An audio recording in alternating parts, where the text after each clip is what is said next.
Good morning mga kamamsi. Magulo kami ngayon. Magulong umaga kasi si Ellie ayaw magbihis. Ayaw daw niyang pumasok. Ellie, please na. Come on. Dress up. You don't want to go to school? Na, dress up na. No, there's gonna have a rain. There's no rain na. No more na. Come on na. Ayaw na Ellie pumasok. Papagalitan na naman kami ni Daddy Marco. Pero tapos na siyang kumain. Ganyan siya, oh. Naghiga-higa. Kuya, your shoes is here. Hoy, bata, come on na. Can you help Ellie, kuya? I need to dress up. Come, dress up. Yan si kuya. Okay, you gonna stay here? Kuya, tell her to dress up na. Dali. I need to dress up now or else I'm gonna go out you. You go now to the car? Ellie, ala, nandun na sila sa labas. Tschüss! Bye. Ciao, kuya ate. Fine ka dyan, ala. Ala, you need to go na. Go. Hey! Mommy! Oh, come on, dress up na. Dress up na, dress up. Cheers, Ellie! Ayan na, oh. Kabihis na siya. Siya ang huli. Ito, Daddy.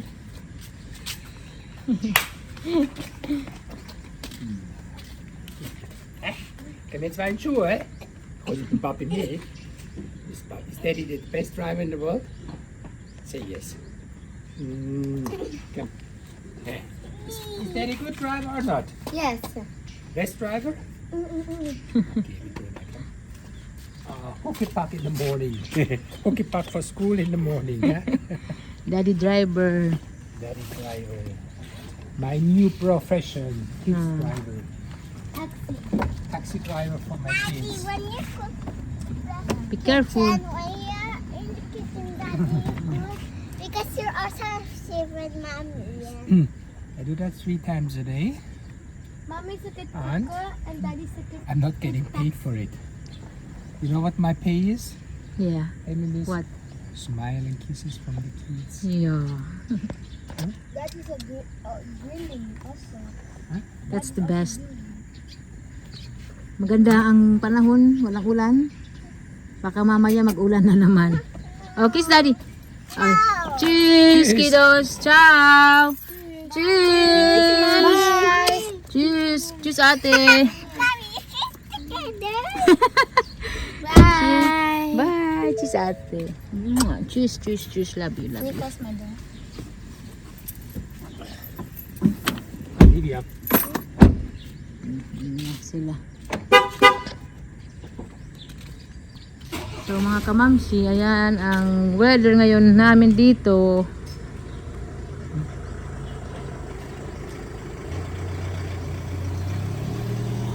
Ayan na sila. Nagluluto ako ng ulam ko ngayong umaga. Ito, ginisang talong na may manok.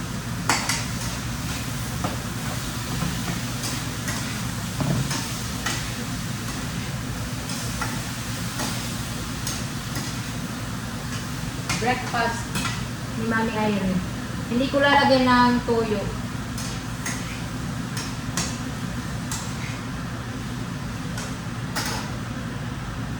Tapos luluto ako ng kamote.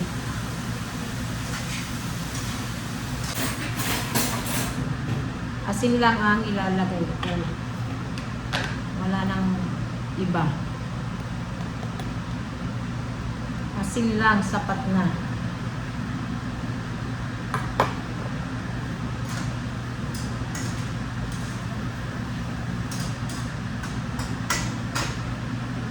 Check natin yung kamote.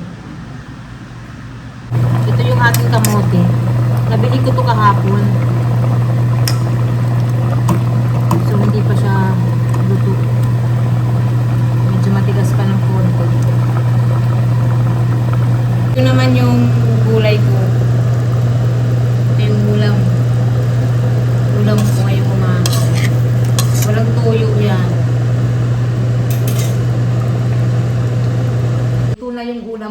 saka yung kamote.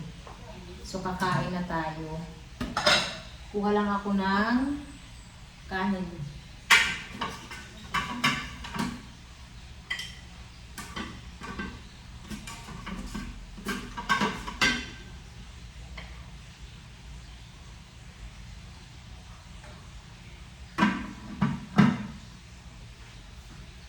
Tapos yung ulam naman.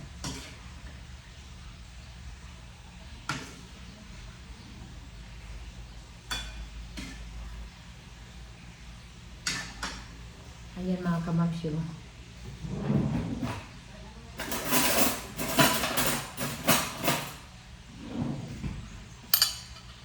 Ito yung gusto ko na kainin pag umaga. Kahapon kasi nag-ano na ako egg. So ngayon naman ito naman chicken. Gulay. Sarap. Tapos yung kamote. Masarap talaga ang talong na ginisa. Kahit ano lang, asin. Kahit walang ano, tahog. Yung talong masarap. Nandito na si Daddy Marco. Fresh garden flowers from Switzerland. Wow. Are you sure, Daddy? They're still small. So ito yung tinanim ni Daddy Marco mga kamamsi, oh. Tumubo na. Seeds from Switzerland. Where's the... No, but that is not it's not a picture? famous. It's just this is simple garden flowers. So, but this is the flower that you plant? Yeah, that's Really? that's what I planted. So, tumutubo pala siya mga kamamsi, oh. Oh, And this one? also. Tumutubo pala siya. This takes still some time. Hala. Wala. Ang ganda. Kasi ano, trinay lang muna namin. Akala nga namin hindi ito yung tinanim niya. Kaya nagtatawanan kami na hindi hindi nabuhay. Ito pala mga kamamsyo. Ang dami kasi naming bulaklak. So magtanim ako. Tatanim ko yung iba doon. Ayan na, oh. Ito naman yung mga alugbati, oh. Tataba ng alugbati. Tingnan nyo, taba. Mahal to sa palengke mga kamamsi ang alugbati. Nakakatuwa talaga, oh. Ayan. Akala ko hindi siya mabubuhay. Mga naman ini.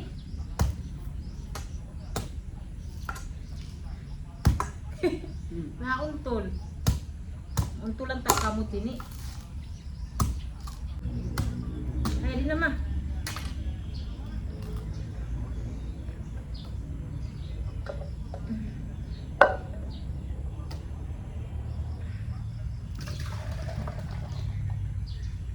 Aging juice. Mag-try si Daddy Marco ng coconut. Anti-aging juice. Ayan yung mga pampabata na mga Wow. iniinom dito sa Pinas. We can have that. Actually, we can have that every day. No? Can have that. Oh, Okay. drink it all. Kailangan may ano kami dito, may coconut juice mga kamamsi. Hindi naman araw-araw.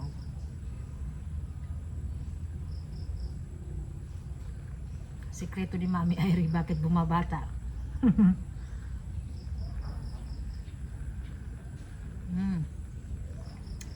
Tamis. Tamis yung sabaw pero yung laman niya mga kamamsi matigas na. Yung isa walang laman. Maraming bulaklak, oh. Yung iba mag-ano pa lang siya. Yung iba mga ano pa maliliit, ayan. Tapos ito rin, oh. Ang daming bulaklak. Maganda to kasi pag lumaki yung yellow bell, aakyat yan sa taas hanggang dito. Yan ang plano ko talaga. Ang ganda. Gusto kong bumili ng halaman kaya lang maulan pa mga kamamsi. Tapos yung mga binili ni Daddy Marco ng mga bulaklak. Galing Switzerland, itatanim ko kasi tumubo.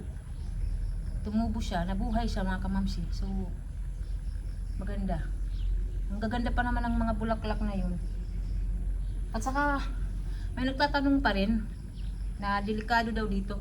Hindi delikado mga kamamsi kasi may ano to, may bakal. May bakal yan. So, hindi delikado na mahulog ito. Ipakita ko ha. Ayan o mga kamamsi o. Dapat ang gusto ko, ano talaga yung semento, yung katulad ba nito. Ayaw ni Daddy Marco. Pero pag ano, may ano kami dito, plywood. Palagyan ko. Para sigurado talaga. Or, ano, semento, basta, depende. Kasi sabi ko kay Daddy Marco, maganda na close talaga ito dahil baka may ano, palaka, mahulog, di ba? Mahulog dito. So, madudumihan yung tubig, babaho yung tubig. So, hindi siya delikado mga kamamsi sa mga bata. Dahil hindi naman namin yan gagawin kung hindi, ano, safe, diba? Ang ganda lang, eh. Ang cute nito talaga. Nung ano namin, house blessing, maraming lagaro dito nagpa-picture kasi aanuhan sila, na-cute-cutean. Actually, kulang pa yan. Kulang pa yan yung may nilalagay dito. Ano ba yung timba? Basta, kulang pa to mga kamamsi. At saka tingnan nyo yung ano namin, yung grass na mamatay or ano lang dahil sa sobrang ulan. Walang tigil na ulan. Ayan, o, tingnan nyo. Pero sabi ni Papa, tutubo pa rin daw yan. At saka nagka-problema pala kami dito mga kamamsi sa aming ano, pressure tank. Ito. Ilang araw din kami walang tubig. Kasi kahit hindi binubuksan yung gripo, umaandar siya. Maingay. Kahit sa gabi natutulog kami, maingay siya mga kamamsi. Kaya pinaayos namin. Yan pala, may ano raw, maraming mga leak mga kamamsi dito. Tapos yung papunta dito sa balon. Ito, ayan, inayos yan. Tapos dun sa ilalim, may inayos. Kaya ano, nahirapan kami ng ilang araw talaga.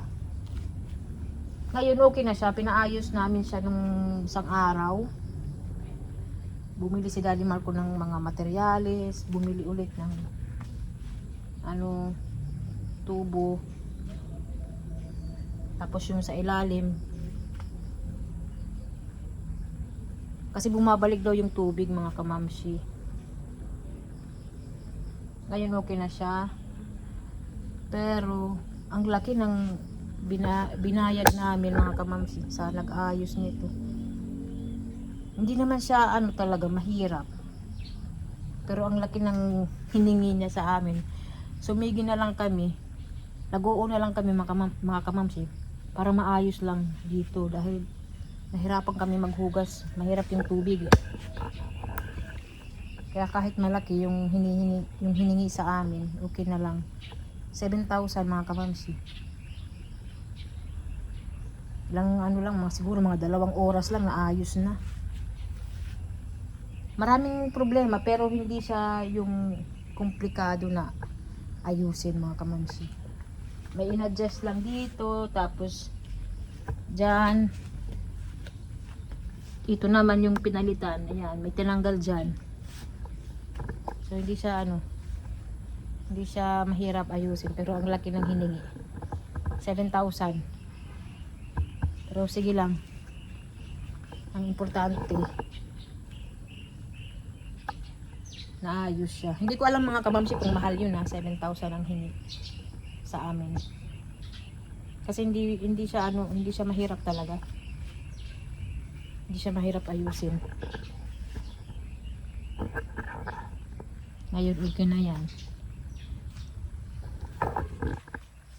So, ayan lang muna yung ating video mga kamamsi. Nakakatuwa yung ano doon ng bulaklak. At saka dito pala yung, kung naaalala nyo, may ano dito, may saging. Pinakuha ko na kay Papa. Tapos pinalitan nito. Ito yung pinalit namin. Tapos doon yung isa, pinakuha ko na.